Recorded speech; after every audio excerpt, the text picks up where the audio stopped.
Welcome back to the show. My name is Brendan Davis, and this is a very special edition of my podcast. This special segment started once upon a time. It was a kinder time, a gentler time, a more innocent time. It started on my original podcast, Big Fish in the Middle Kingdom. This segment migrated to my new long-form show called If I Knew You Better. And as of this episode, it's migrating back temporarily to Big Fish in the Middle Kingdom. This is the Fretful Laowai Radio Hour with none other than my co-host, cohort, co-conspirator, Mr. Kevin GEIGER. How are you, Kevin? Doing pretty good, Brendan, and it's good to see you, or actually I should say it's good to see what's left of you. For those of you those of you who can't see Brendan, of course, it's an audio podcast. Which is all of you. Or who have not seen his Facebook feed, Brendan is looking super trim, super sharp. You've been on the keto diet now? I have. For a while. I think this is officially, I need to sort of double check my math, or my maths, as non-Americans like to call it. But I do believe that this is week, let's call it 15. It's week 15 or 16. The other day I posted that I was down 79 freaking pounds, which is 36 kilograms. I've lost... within 0.2, I've lost 3 pounds basically in the last 3 days. I'm beginning to think that I must have had some curse put on me by like an old native woman. Like and I forgot about it. The finger on the cheek and you start dropping. Yeah. Anyway, sorry, little random references to start us off as we do. I'm at the disclosed location at the base of Runyon Canyon, in actor John O'Kenyon Thespian's apartment. I can't speak English today, Kevin. How are you, and where the hell are you? I'm going to toss this to you, let you talk for a minute. I'm on the Cheeto diet, which is sort of the diametric opposite of what you're doing. So I'm gaining weight. I'm kind of meeting you in the middle, it seems now. Is that the Tico diet? Is that the Cheeto diet? Cheeto diet. Okay, got it. Yeah, got it. So, but I'm bummed. Hey, but yeah, you're in Taiwan. Fortunately, still in Taiwan. So we're going to get to some of the challenges here. We've seen, as your numbers have been dropping from your body, right? We've seen the numbers going up. Unfortunately, that's a dorky bridge, but it's how we do it. COVID-19 count. America's number one now. Trump finally achieved number one. His stated goal. One. Yeah. From 2016. He promised it, for years, and now we'll be number one again. Okay. Well done. Well, thank you, Mr. President. Well done, fucker. It's horrible. I mean, we're that joking explicit about rating. It, but what can you do? Yeah. It's this past Friday that America, like last Friday. So it's Thursday now here in Taipei. Mm-hmm. It's Wednesday night where you are as we're recording this. Yes. Yeah. And so last Friday, America finally, usurped China for the number one position. And since then, of course, we're like at 200,000? Through over 200,000 today. And confirmed cases. Today, as we record this, no Foolin, it's April Fool's Day, April 1, we're releasing this in 2 days. Over 200,000 cases, 4,600. 4,000 deaths? 4,600 and something deaths. As of today. Shit. I didn't catch that. Yeah. I've been keeping track, but it's hard to keep track. So basically, close to about 1,000 more than China's official reported, possibly highly suspect, but it's what we're going with numbers. Yeah. So more than 1,000. And of course, every country just has their reported numbers. So not everybody's being tested, obviously. Right, so every country, including the U.S., we've probably got a lot more than 200,000 cases. Sadly, yes. And the crazy thing is how I remember when I wrote a piece about this whole situation for an animation magazine online. I mentioned I'll link it. It's a great piece. I'll link it in the show thank notes. Thank you. Yeah, the new normal, not a creative title, but where have I heard that? I've said it a lot recently. Probably everywhere. Everybody's been saying it. I was talking about how we're going to see if America is going to track along the vector of Italy, which has been bad, or South Korea, which has been flattening the curve. And of course, we not only went the direction of Italy, but we beat them to the number one spot.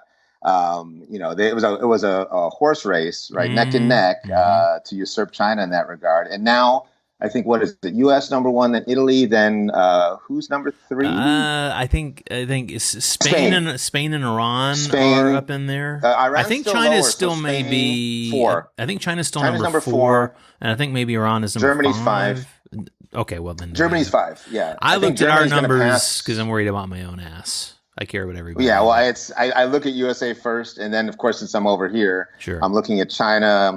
I always drop down to see where Taiwan is. Uh, Fortunately, and you have to go to the next page, keep going, scroll over. yeah, Yeah. but it's serious because there's this cocktail of considerations.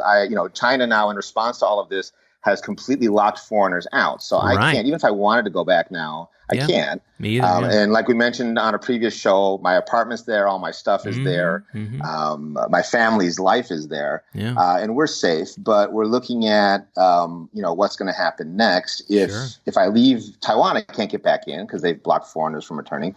Can't go to mainland China. Don't want to go to the U.S. and certainly don't want to drag my family there.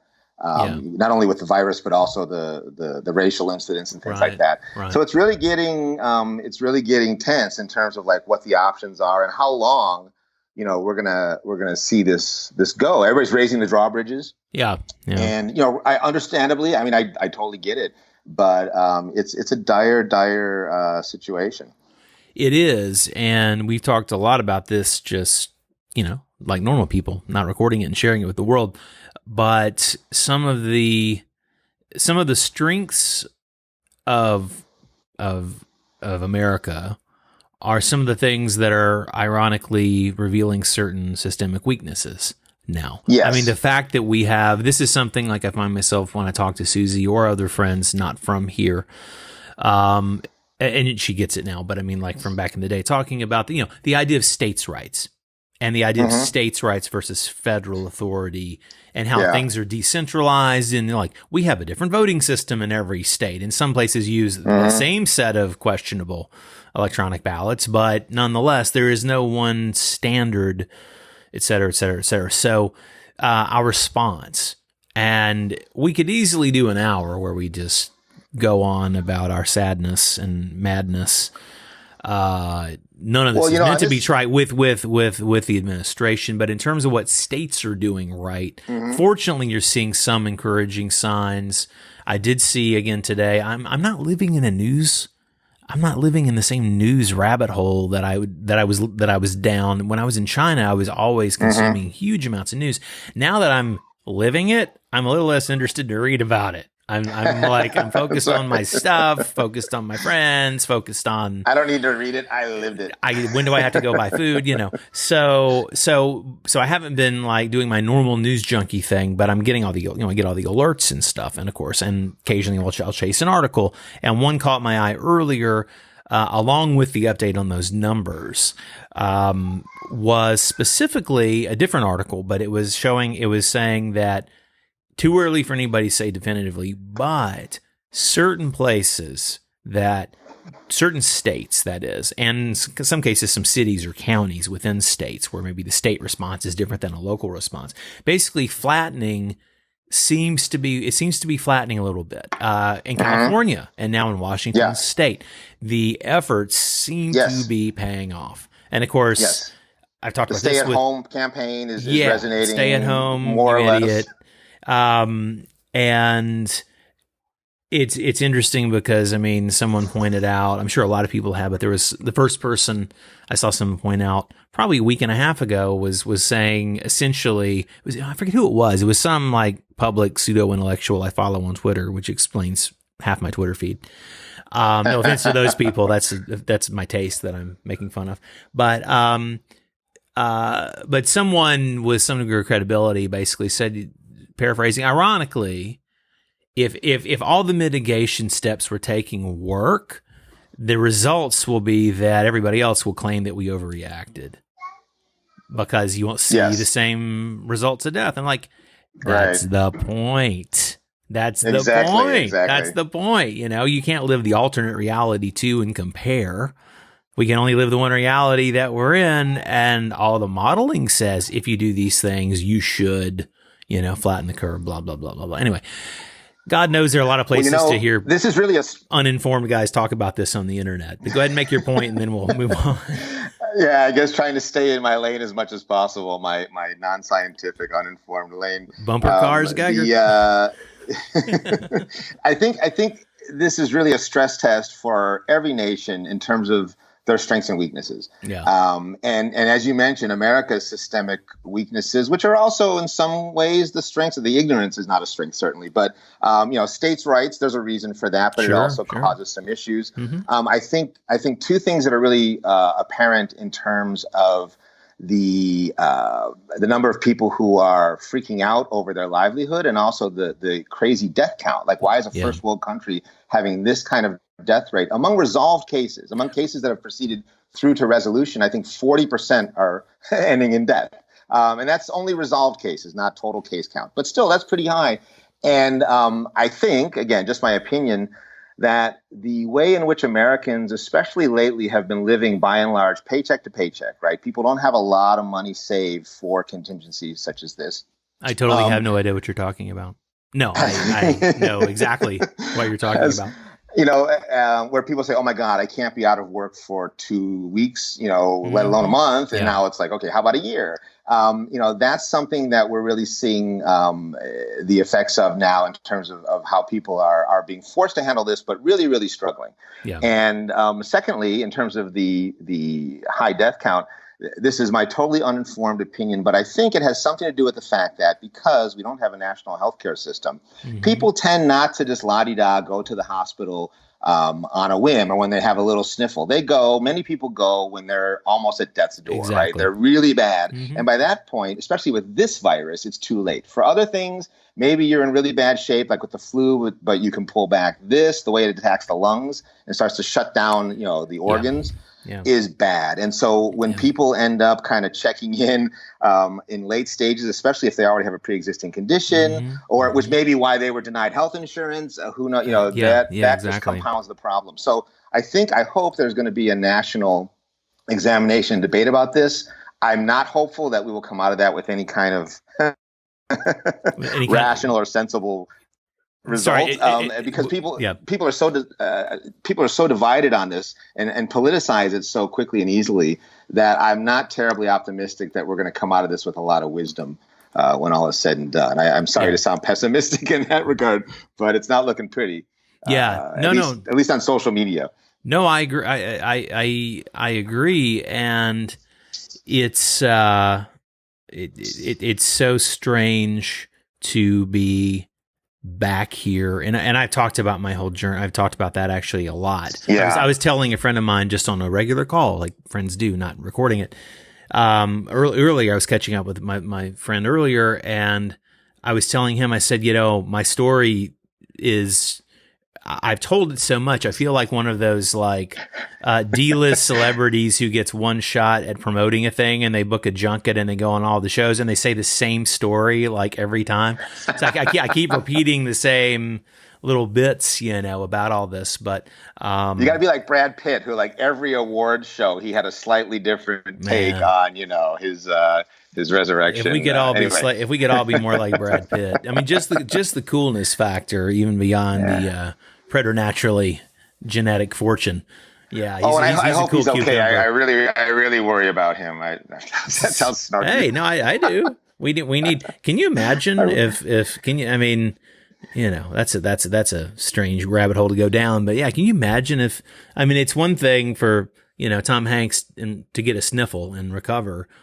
And I'm not minimizing that because they were apparently legitimately sick, but but can you imagine if somebody like Brad, like Leo DiCaprio, died from this? I mean, I wouldn't wish that on anybody, but I mean that there's no reason they wouldn't get it versus somebody else, There have been deaths of that magnitude in China, right? Actors and actresses and directors and musicians, artists, and then we're seeing people, of course, in the West now who are fairly well known. Not that matters. Oh yeah, no, but it definitely it resonates with people when they see. Everybody feels like they know that person, so it kind of in some ways makes it like when Tom Hanks got it. I think in some ways that helped people realize, oh, this is a real thing, right? In a way, people kind of pull together around, oh, I hope he's okay. And I think we're joking here, but by extension, when you pull for one person, you're pulling for everybody, right? You want everybody to be well and to do well. But a lot of people are not making it out of this alive. So, to reference the Doors. Sure. It's for you, it must be weird. I mean, you mentioned that this was almost like, coming from China, you were almost like coming back from the future, by returning to America. Oh, well, yeah, you reminded me, I guess, apparently I said something about it was surreal to arrive from the future to a land without science. And I'll tell you, you remembered that. I'm like, that sounds like something I probably said off the cuff. Well, it sounds like the reality of what you're dealing with. Yeah, you're talking about people. I love your story when you said there was a guy who, you're talking about people in your neighborhood who just aren't taking it seriously. Like nobody's wearing a mask. And then you said there's one guy who you gave him credit for asking you where you got your mask, but you deducted points because he crossed the street and approached you directly to ask. No. That's a better story. You're conflating two things. A guy crossed the street when he saw me. A woman, was coming up by me, and she was kind of in her own zone. She wasn't paying attention, and she looked up and saw me in the mask, and she said, "Oh, hey, man, where'd you get that thing?" And she kind of stayed a distance. So your version is little. Your version is the movie for TV. That's a little. Well, that's the more compressed narrative. It's I just naturally go there. It's a gift. It's a gift. But I mean, I have seen. I had as we often do, and we actually have sort of a plan here and bullet points for the sake of you, the listener, wondering if we're just going to ramble on for an hour. We actually do we're rambling around an outline. Sounding like we're rambling. We're rambling around an outline. Yeah, we're checking boxes off a list here of things to talk about. One of the things, let me tell you two pieces of irony, and then one nice thing, one reassuring thing. So, okay, good. So, the first thing was, and again, I've mostly been at home and I've been ordering stuff when I could, but ordering, they typically don't have, like even water. I finally got out. So I want to buy like a Brita pitcher so I could use the LA tap water is drinkable, but if you use a filter pitcher, it's really acceptable. So, there's some certain things I wanted to go get that I couldn't find from delivery, etc. And so my old assistant from Beijing is in her second year of grad school, Hai Yuan, here at LMU, doing great in her documentary program. And she's been here. She started school. She's got a place, and now they're doing remote classes. But so she wasn't going to turn around and go to China. So she's in school just remotely. But so she has a car, and we'd planned to meet, and keep our distance a bit. But basically she decided she would take me to Costco.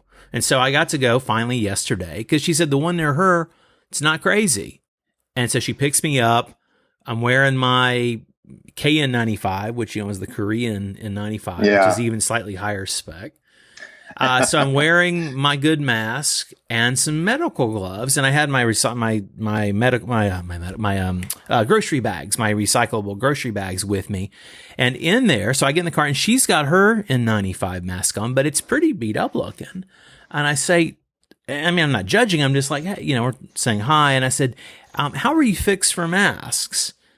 And she said, well, I have this one. I have one more. I'm saving it. And she said, I've had an order from China. She said, I've had an order for like a month to get more stuff. And she said, I've got gloves at home. And other than this trip, and she ended up really stocking up when we were out, and, she said, other than this trip, I'm not planning to leave for a while. And I said, well, here, let me give you this. And I whipped out of course, sealed, with my gloves, a sealed, nice surgical mask and a pair of gloves. Oh, did she burst into tears? This is so great. And so she said, well, this is amazing. Where'd you get it? And I said, well, Susie, my girlfriend, sent this to me. When did she send it? I'll say, here's the story. So DHL, I don't have any paid plugs, unfortunately. This is an unpaid plug for DHL, the shipping service. They have a special deal going on in China and Susie just sent me the link. I'll put this in the show notes if anybody cares. DHL has a deal where if you want to send like a personal amount of PPE, mask, gloves, goggles, like the hazmat suit, if that's what you have. If you're somebody in China and you want to send a personal small amount of that to somebody in another country, There's like, I don't know if it's like a customs waiver, but basically it's expedited and it's cheap. So you've sent stuff from China to the US or abroad, roughly, say like a small box of stuff. Roughly what kind of time would you expect that to take to get to, say, your parents' house if you sent them something from Beijing? 3 weeks, month? If 2 weeks is great, 3 weeks is usual. A month or more is, trying to track it. Unusual to yeah. And it's funny because you not to jump in, but we actually just sent a DHL of masks from China through friends to my parents in Ohio through the same means you're plugging for DHL. Okay, so don't spoil my punchline then, because I won't spoil the punchline, but I mean, I'm with you. I mean, this is really something that's great, and I just wanted to say that we're happily availing ourselves of it as well. Absolutely. Well, so I had said, let me tell you a couple ironic things and one happy thing. So ironic that my Chinese friend, who's super prepared, she's always super on the ball. She needs masks. And meanwhile, I have a nice personal supply, courtesy of my girlfriend in China, who took advantage of this deal. So, yay, Susie. Yay, Susie. So she went to, and you had to go. They wouldn't come pick it up from you. You had to go to the DHL thing, to the store. And so it's amazing you did the same thing. So you know where I'm going with this. So she went. Well, our friends did it for us, but yeah. Okay, so she was from mainland to Taiwan. Yes, from Beijing. So Susie went to DHL. From Beijing to Ohio. Susie went to DHL with this stuff, and she had a few other like kind of personal things like brighten my day, and they said, sorry, this deal only applies, it's got to be PP, so she had to pull a couple of little gift things out. But she was able to send me this stuff, and I think it was the equivalent of like, it was in a pack, but I think it was the equivalent of probably like a small U-Haul box, something like that, the small shipping box. And I think it was about $20 to send it. She sent it on the equivalent of like nighttime Tuesday US. I got it Friday. Wow. I got it Friday. I got it Friday afternoon. I got it in 2.5 days of daytime business hours. And so it basically flew out of the mainland, went to Hong Kong for their expedited. Normally it's in customs for a week, just leaving mainland to Hong Kong, then overnight, and then, in the US for a day, and then here. So unbelievable. So ironically, my Chinese friend needed PPE and I had enough to spare, and I had it to spare because my girlfriend in China is now sending me stuff back here in America where she's worried about my healthcare options. It's a crazy and the irony about me basically fleeing to get ahead of this. But the nice thing, and then we're going to have the big Kevin update. The nice thing was at the Costco with yuan yesterday. I'm saying yuan like the currency, at the Costco, and there was a mix. It's LA. There's a mix of every kind of. We're like the bridge on Star Trek. There's like every kind of people imagine that you see here, even in a suburban Costco. And so it wasn't just the Asian folk. And some of them did not have masks. Most people, I would say most people were wearing masks, and many were wearing gloves, and the employees that I recall all had masks and gloves. That's awesome. Yeah. That's great. Yeah. And some of them even had like some of the people with longer hair or like bushy hair. If they had like big hair, they had like a lot of people had like hairnets on too. Hairnets and so forth. So they were really taking it seriously. But so that I considered Costco. Here's how it's going with me, Kevin, and then I'm going to toss it to you. Costco was pretty much my big adventure for the last couple of weeks. It's amazing how going to Costco was like no big deal in the past. I went to Costco, and now it's a mission, right? And it's a dangerous mission. I felt, and I got back, and I know all the things, and shoes off, sterilized, wiped everything down, those clothes in the thing, took a shower, put my sterile stuff up. I did all that routine that people do these days in China. I think that's worth emphasizing for people who are listening. That you got to do that. The process you went through when you got back home, in terms of like putting your clothes in the wash and taking a shower and basically detoxifying, decontaminating yourself. It was an hour. Is essential. Yeah. Walking in the door to putting my stuff up, and I only had like 2 big bags and a case of fake San Pellegrino from Kirkland or whatever. I'm on a budget here during the apocalypse. Yeah, I mean, I had basically the equivalent of like 3 bags of stuff. And from walking in the door to putting the then sterilized stuff away, it's about an hour. Yeah. It's about an hour, because I had to do all the things, I had to grab some wipes, wipe it all down, wipe down the counter where it's sitting in the first place. And, clothes off. I didn't go wash them, but I put them, they're all going in a basket. Yep. They're out of the way. I'm not going to touch them. And then I'm taking the shower, and and that's in the the process. old days. You would have That's been eating chips in the car on the way back home. Pretty much, yeah. In the pre-keto days, you bet your ass, man. I'd be face down in a bag of barbecue like nobody's business. That explains that explains why I've lost 82 pounds, and I still have about 40 to go. I still have 45 to go. We definitely need to post a current photo of you now, because you're looking great and you're feeling great. You mentioned, thanks, man. Just physically, mentally, hopefully, also it's got to be a boost, right? In terms of clarity and so forth. It is, and the one thing, and I haven't been the self-involved, or I haven't. When I've had the time, I haven't thought about it. I've had other things to do, but I haven't done I don't know if there's any research on this topic. Obviously, it wouldn't be very specific about COVID-19 because this is a new thing, but maybe there's some research related to other coronavirus, the plural for viruses. Yes. Related to if a ketogenic diet has any difference. I don't know if it makes me more or less susceptible. I would suspect either no difference or less susceptible. And that's only because, I don't really know anything about this. I went to film school and public school before that. But I don't know. What I do know is that there's certain of the sicknesses that spread in you where part of it apparently is they're chewing on the sugars and the things like that you have. Yep. That's part of the process somehow. You can tell I don't know what I'm talking about at all, right? But my point is, I'm keto AF, as the kids might say, and I don't know. That is what the kids say. My environment, my internal environment, I'm indicating my whole body with a hand motion. My current personal environment is completely different than it used to be. So I don't know. Well, and any improvement in that, I think, puts you on a better footing no matter what. So, I feel better, and that's the bottom line. And as I made kind of the one, again, what the kids say now is like low key, which I think is a little bit overdone. I think that's low key annoying, but I did make the one post about the weight loss, and that's gonna kind of be it. People are fucking dying, it seems a little tragic. Yeah. So it was more of a, I was sort of stunned by the number, frankly, and I thought, and also without getting into, there was specifically one friend who's had a lot of weight problems.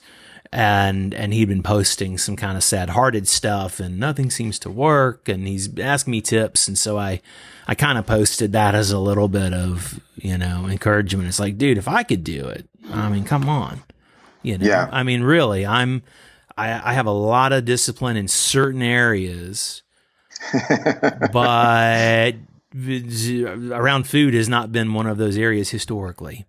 So it's like, if I could gone off the wagon, do it, under the stress you of all can this. totally do it. So if that anonymous friend is listening, I believe in you, man. You can do it. And you know what? It's let it be. Look, whether you need to lose weight, gain weight, get in better shape, quit smoking. This is a great fucking time for that whole New Year, New You thing. Yep. As you're trying not new to get world, sick. New you. New world, new you. New normal, new you. We may have coined a meme here, but yeah, this is again, this is our self-employed. Although it ain't what it's cracked up to be when you're living on fumes. But this is the quote unquote privilege we have that we don't have to, like, my job is I drive a bus. What am I supposed to fucking do? That's a good point. Yeah. I don't know. Or I wait tables. I've got tons of I've got tons of younger friends from my days teaching. And so I'm especially connected, or kids or friends of mine, I'm seeing them posting about their challenges, and it's fucking heartbreaking. Yeah, well, it's a great transition to what I wanted to mention about Yeah. feedback I've been receiving Yeah. following the article that I posted that I wrote and posted about the new normal, and mainly focusing on this was for Animation World Network, where I blog regularly or irregularly, as the case may be. And I wrote a piece about how this is affecting the entertainment industry. It sounds trite, but that's where we play. We talk about our corner of the make universe. Our bread and butter. Yeah. And I bridged, in two directions. One to the macro of what's happening, at the higher level around the world, but then also on the personal level with my family. In the process of talking about the way people have been impacted with work and so forth, and the encouragement, the requirement to work at home and to try to find ways to migrate what you do online. I made a brief acknowledgement in the article that many people, especially live performers, and people who work, personal trainers, people who are karate coaches, can't necessarily just go and work online. They're trying. They're making the old college try there, but it's really difficult. My brother, the middle brother, the older younger one, is a musician in Chicago. And my brother Gary, and he does music lessons in his home, and he also founded and runs the Evanston's Children's Choir, which is a nonprofit organization that's been in existence for at least a decade or more. Really great. It gives low cost or no cost choir access for children, privileged and underprivileged alike, in the Chicago area. That's great. They're shut down because they're not convening anymore, and then of course, he's not having kids come into his home for lessons. He's trying to do the personal lessons on FaceTime, and that's kind of herky-jerky. So he's struggling. Meanwhile, my other brother, the youngest one, who's in Seattle, he's a graphic designer. It's as though nothing has changed for him. Oh, he's working his ass off probably. He's working at home. He has an office. He works at a company where he had been ill before this hit with something else, just mild cold, and so was working from home anyway. And then they were like, hey, just stay there. And so he's rocking like nothing is happening. To an extent, he's still of course. He's a human being who's awake and with his family and dealing with that stuff. But he's one of the least affected. But I received many emails from people just thanking me for, not that I need the thanks, but for calling out the fact that not everybody can, I was receiving so many emails complaining from like animators and people, I can't work at home. How can I see things online on social media about how can they expect me to work? I was like, look, if you're an animator or you're a writer, you can work from home. If you're a janitor, if you're, a physical therapist, you can't. So, before we start crying in our beer about how hard it is for us, let's really each of us take an assessment about what we really can do if we have to. And a lot of people appreciated that message, and the people who are really affected, the person-to-person workers, we're glad that somebody noted that, if you're a dancer or if you're, you do musical theater, you're kind of hosed right now. And we all have to, count our blessings and also appreciate that things could be worse, no matter how bad we might think, we have it at the moment. Completely. Yeah. I've heard from a couple of different editor friends, either one-on-one or from seeing them post, saying essentially that it's like, I'm so fortunate that like, my, and if, one or two of the people I'm thinking of would typically maybe go work at a studio or in a nice facility, but the fact is that they can work at home, at least in terms of, there's a lot of that kind of work. Seen the meme. There's a meme where it says editor before COVID-19 and editor working after COVID-19. It's the same exact picture. Same photo of the guy in his suite. Yeah, the guy in his sweatpants with the whatever the snacky treat of choice and the. What other adventures have you had? Speaking of Taiwan and speaking of the mainland, and I know you've had a bit of one lately.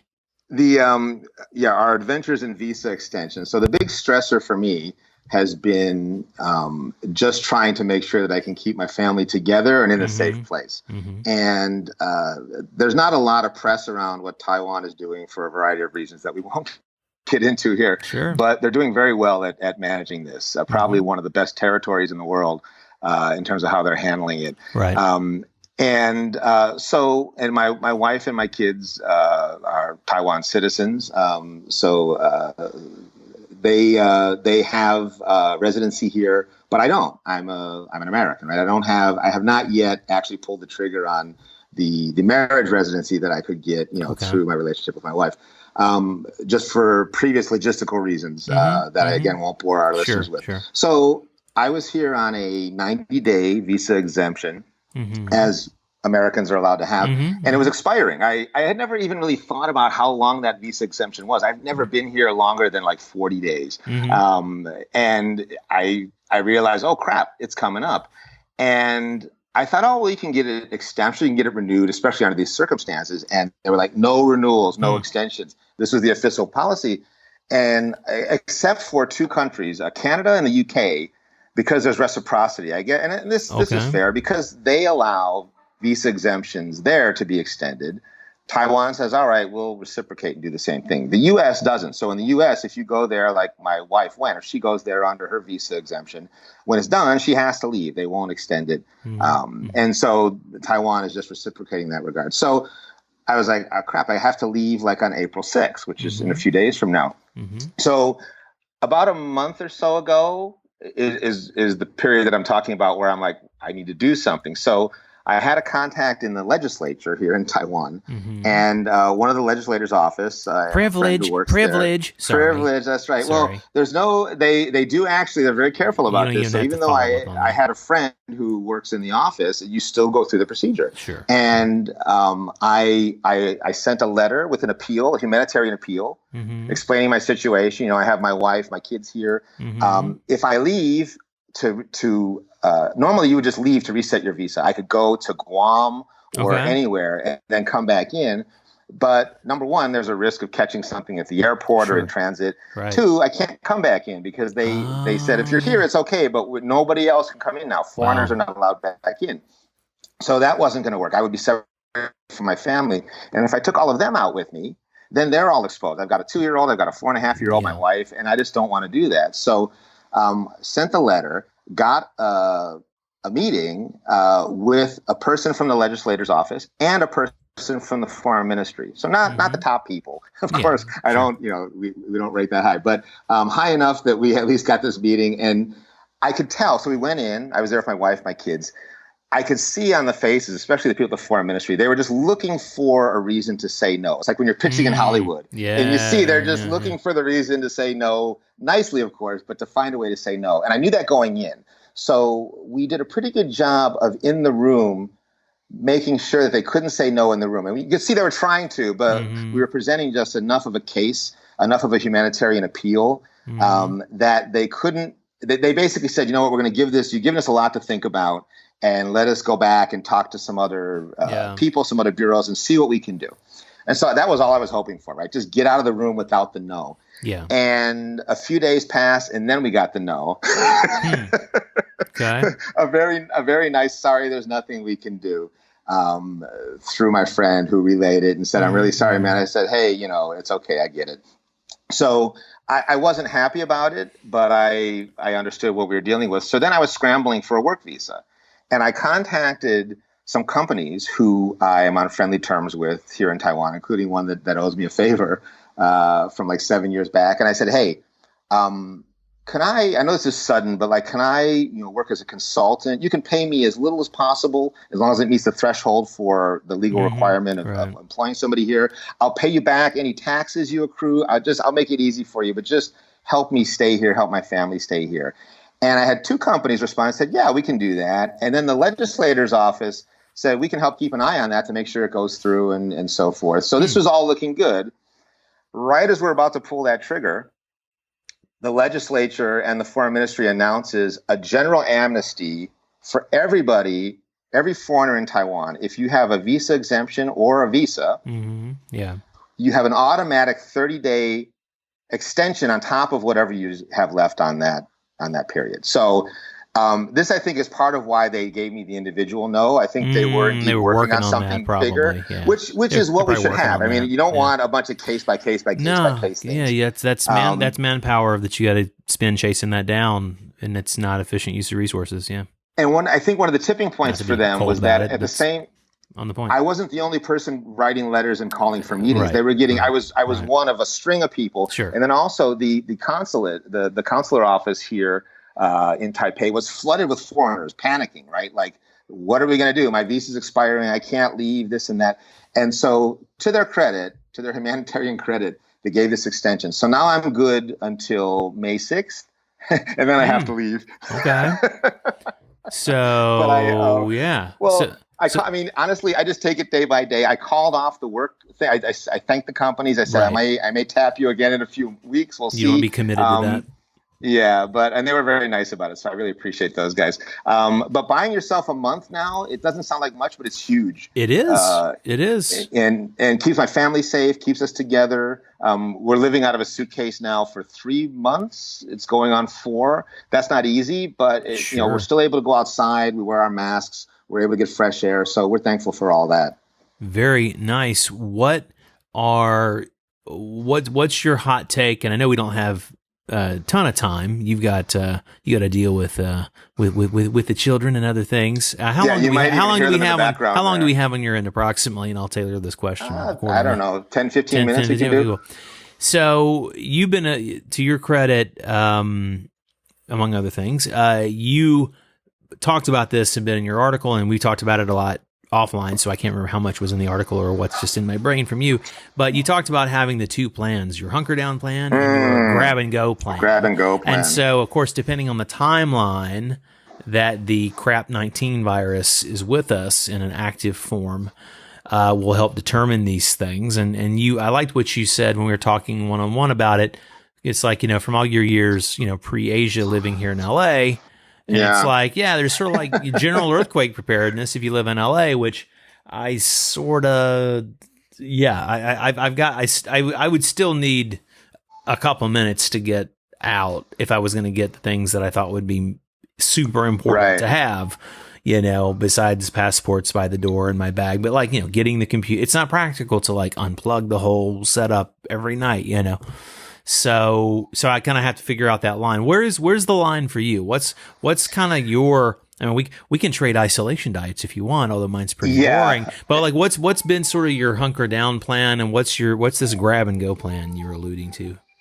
Well, and I'm glad you referenced LA, because LA is when I really learned about preparedness because of the possibility of earthquake. And for hunker down, it was like the idea that you could be stuck in your house for a couple weeks, a month, and you need to have enough food, water, and medical supplies to handle, being there by yourself without somebody else coming to ride in on the white horse and rescue you, right? Or the white. Yeah, that's assuming ambulance. that maybe there's a catastrophic earthquake, but your place isn't damaged. It's just that all the systems are out of whack, and you've got to stay where you are. Right. Obviously, if your place gets destroyed, then you've got higher order issues, and you need to have your identifying documents and a few valuables to barter. During the end times bazaar. So we had that stuff in our home in LA, and then also I had in the trunk of each car and I got all this stuff from a survivalist supply. Preppers are us, right? We had the MREs. I had a backpack in the trunk of each car that could last me for 5 days, with food, with water, with the little Mylar blankets, right, and a pair of rollerblades in each car, so that, because I worked across town, so I thought, if the big one hits and I'm at Disney, in the Valley in Burbank, and then I have to get back to my place in Santa Monica, I'll need a pair of rollerblades. Wow! So this is a new kind of privilege that you could have 2 sets of rollerblades and 2 prep kits. Well, I was just imagining myself, too, being like the big juicy deer that's rolling down the middle of the street with this backpack full of stuff and get picked off by somebody who, is looking to serve. Yeah. But that really was my initiation into just, being prepared. So in terms of living in China, same thing. Like in our apartment, we're prepped so that if we need to be there for a while, we can be. Of course, we were trapped outside of our apartment when this happened. Yeah. So it's kind of right now a combination of the hunker down and the grab and go. Mm-hmm. The grab and go is having a bag that has your essentials. And I don't mean like your favorite shirt, right? Or even like your favorite photograph. I mean like passports, birth certificates, marriage licenses, things that if you lost them would screw you up for months trying to get them replaced and restored and proven and so on. So we we have that. I actually, ironically, I slipped this time at the worst possible moment. I didn't bring everything with us this trip because I thought, I was going to say, I remember something about Claire's passport, if I'm not telling tales. That No, like the birth certificates that we had. Yeah, Claire's passport was expiring, and we needed to get it renewed, and we needed her birth certificates, which were all back in Beijing. So luckily, we had a friend in our apartment who, just before he bailed, he left to go back to the U.S., and now he's back in China. It's like a whipsaw. Yeah, I saw. Patrick. Patrick. He left when things were going bad, and then he got back in just before they closed it off to foreigners, because he's a reporter, journalist. He helped us get that stuff mailed. Actually, he took it with him when he went to America. I said, Patrick, get that stuff. Ironically, take it with you. So he put it in a suitcase and took it over to the U.S. and then mailed it from there to us here in Taiwan. So it's just crazy, but it got through. And I realized after that, never again will I leave any single piece of that stuff separate from when I travel. And then we had a fire drill literally just a few nights ago where the alarm went off in our building, and we grabbed the kids. And they say you're not supposed to grab anything else, but I didn't smell smoke yet, and I thought, I'll be damned if I'm leaving that bag in the other room. So I ran in the other room, I grabbed the bag, and we were down 8 flights of stairs and out, and then it was nothing.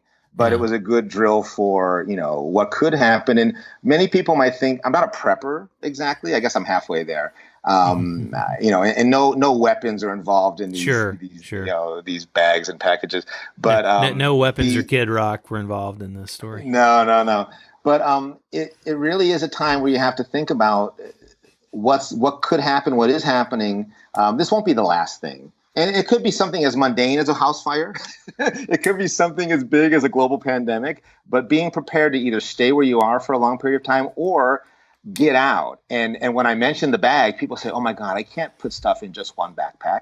I said, well, imagine if you weren't even allowed to take the backpack. Imagine if you were being hustled onto a military transport to evac, and they were like, I'm sorry, that pack's too big. Whatever can fit in your pockets, that's it. Yeah. And really, when you think from that step, when you kind of gameplay it down to like, what would I stuff in my pants if I could only do that? Right. What would it be? What would you take and what would you leave?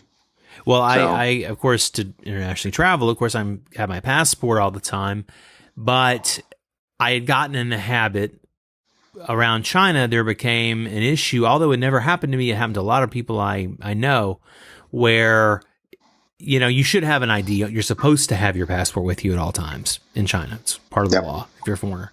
And I, like many people, I actually had a color photocopy and also of my Chinese visa. I kept that in my little daily wallet, right? That had like a little bit of money and like my card to get in and out of the apartment complex. And but there have been some things happening, and so the last month before all this started to happen, there had been some news about crackdowns where some of the clubs were getting raided, and they were wanting to see your papers, and you had to have your real papers. If you didn't have your real papers, then you went down to the pokey, and you I don't know. I mean, maybe you went to your apartment and got them with a nice escort, etc. A friend brings it to you in jail. Yeah. So, and I'd heard of people being invited to tea, which is a euphemism. That probably speaks volumes. So anyway, the point is, I'd started carrying my little passport wallet, and part of what I took out, I thought, let's not have every most important piece of ID I have on me when I'm walking around. And so I took my certified copy of my birth certificate out of it. You know where it is right now? It's in my lockbox in Beijing. Yeah. So I do have the passport, of course, or I wouldn't have gotten here. But, and I think about, it's little things. It's like, are you sure you're an American citizen, Brendan? Because now that you mention this, I'm a bit suspect. Oh, obviously, yeah.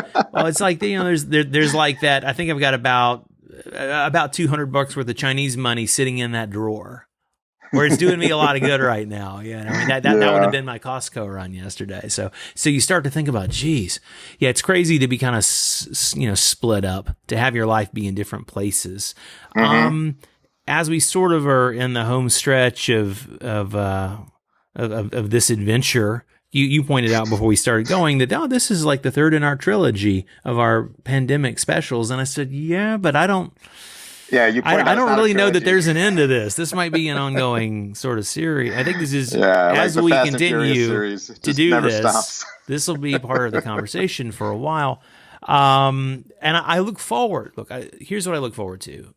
You know, there's obviously What do you look forward to, there's Brendan? all the business challenge stuff, and part of part of what I'm dealing with, of course, is both whether it's the project we're involved in together or some other things I've got going on. I'm soaking up all the wisdom of all the folks, all the people who are really doing stuff, friends, colleagues, or just people I'm learning from online about how they're approaching this and what are they doing, right? So there's that. You're just speaking with respect to the entertainment industry. I am specifically speaking to my business stuff. But so what I'm getting at here is, you know, a common theme is that, again, as we said last week, you know, there will be a new normal, there will be that, and at that point, things will start to get back to this new normal. And what do you do? And how are you positioned so that you can like rock it and you're not trying to like, so now we can get our act together. No. Have your act ready for the moment that there's a curtain to open on it, you know?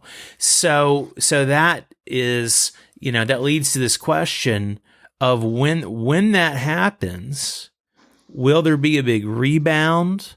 Right? I mean, there's the speculation of, it'll go away in the summer. Oh, you mean where it's winter in the Southern Hemisphere and it's freezing and the cases are picking up? Great idea.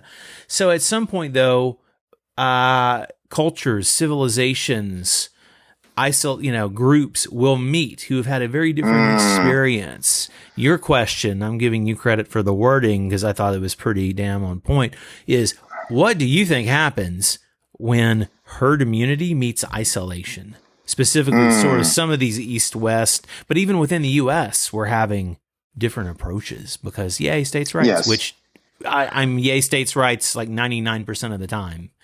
But, you know, racism, this is a great point. Medical things point like this, no. Certain times I'm for federal rights and let's have our shit together. So what do you think? Well, when we were talking off mic about isolation versus herd immunity, we were speaking about East versus West. Yeah. And, you know, but before Brendan and I started recording, we were just chatting about the Chinese approach, which seems to be working for them, which in flattening the curve, the complete isolation, you know, quarantining entire cities, and people just required to stay at home. And when you're outside now, you must wear a mask. It doesn't matter even if you're by yourself in the middle of a park. We can debate the sense of that, but still, that's the deal, right? And they've flattened their curve. Yeah.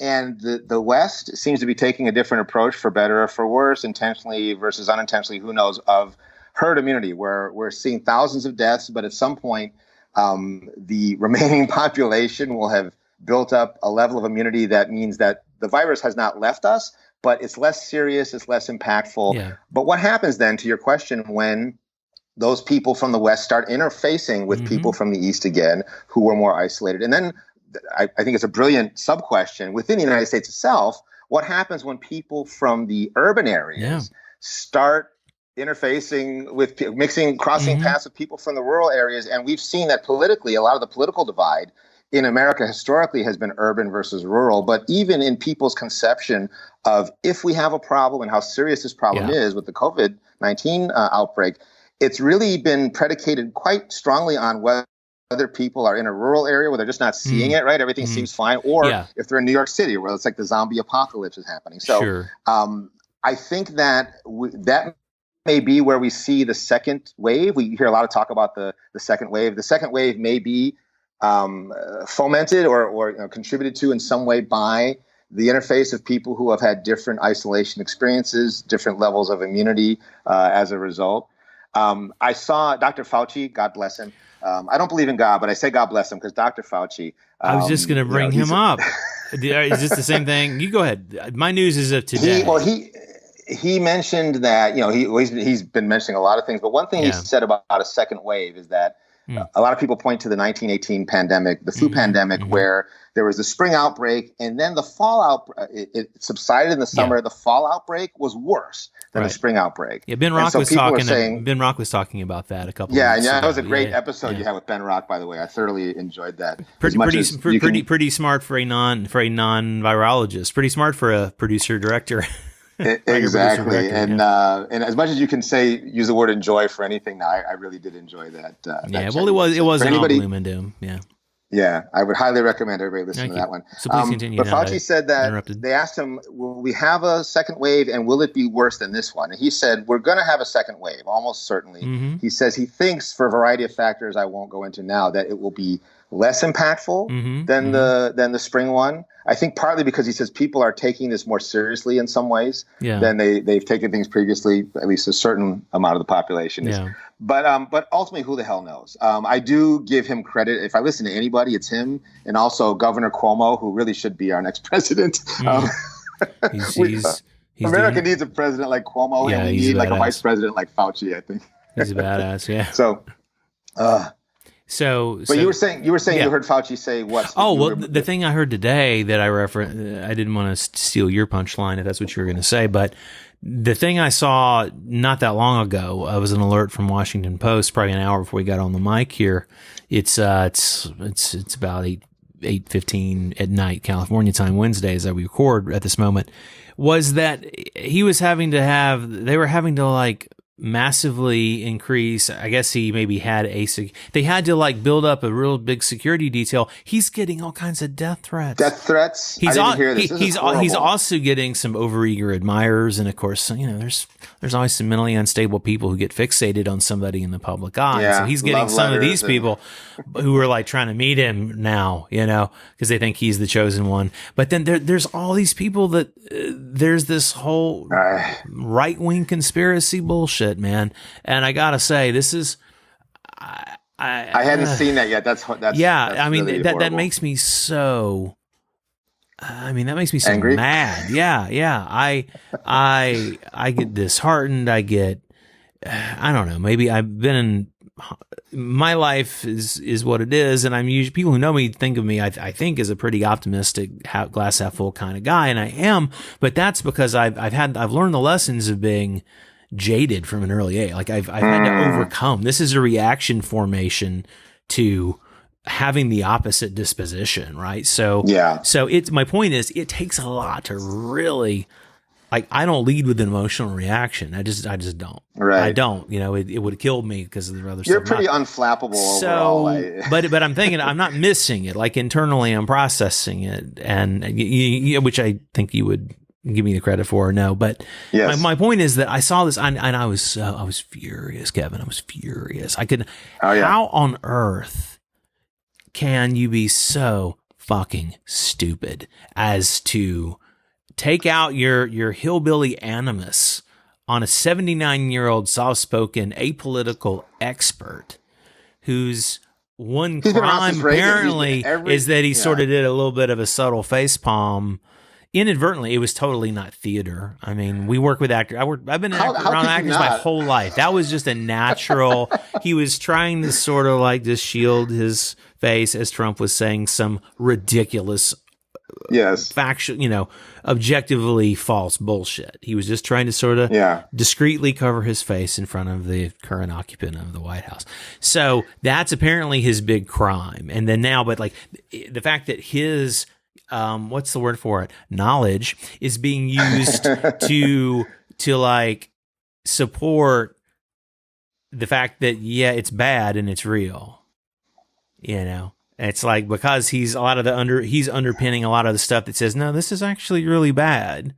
Like all the people you don't pay attention to have been telling you, but like your golden leader has been saying is bullshit and fake news. Yeah. I'm glad he's getting protection, because for those who don't know, Fauci has been advising every presidential administration since Reagan, and really he was the one who put the pieces together in terms of the AIDS epidemic.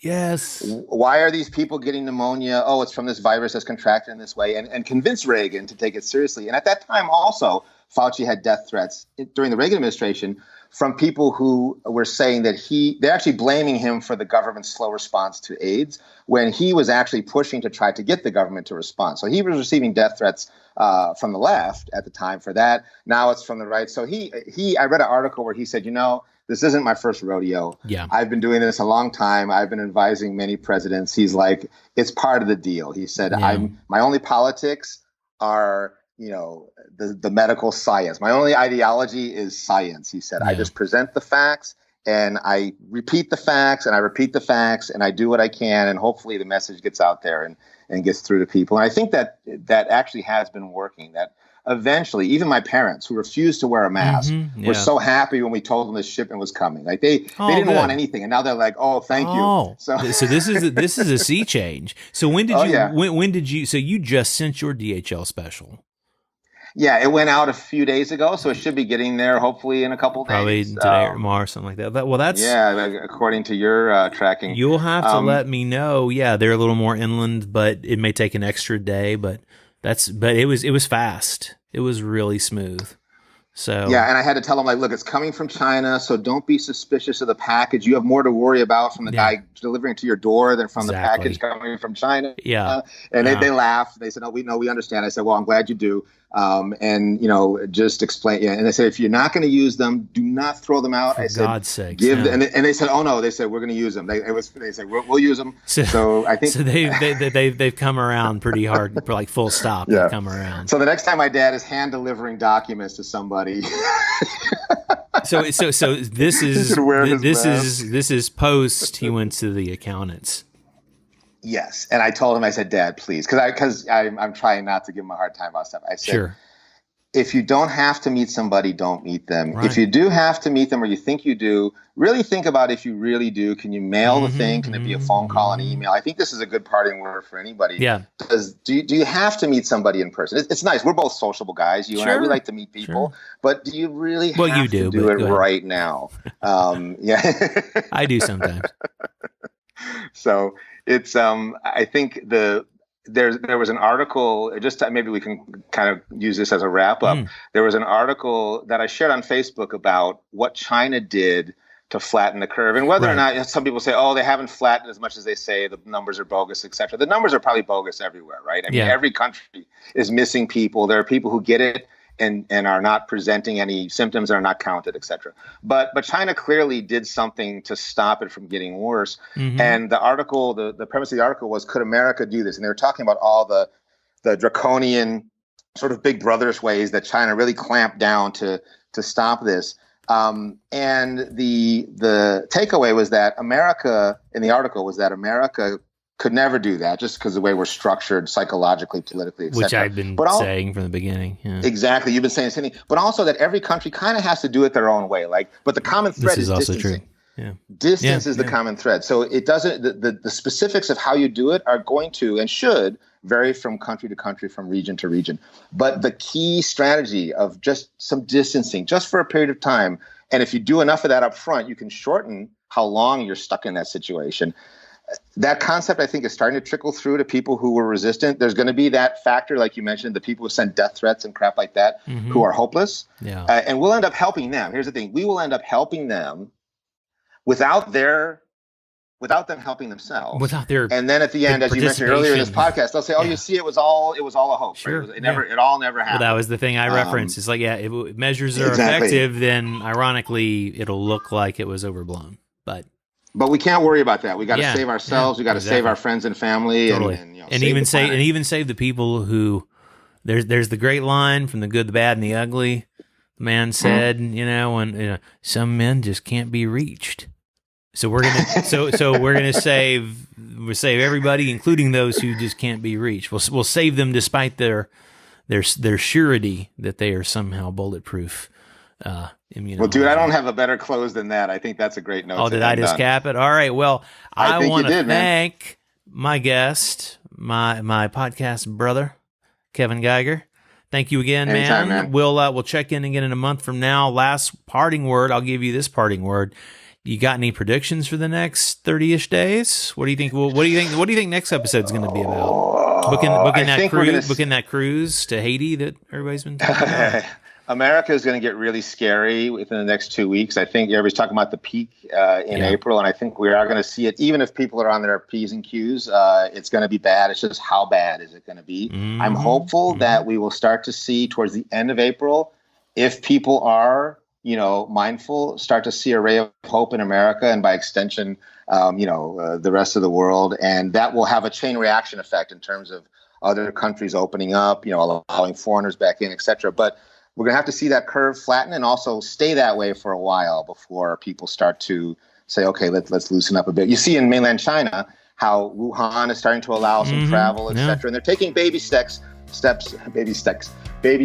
towards normalcy.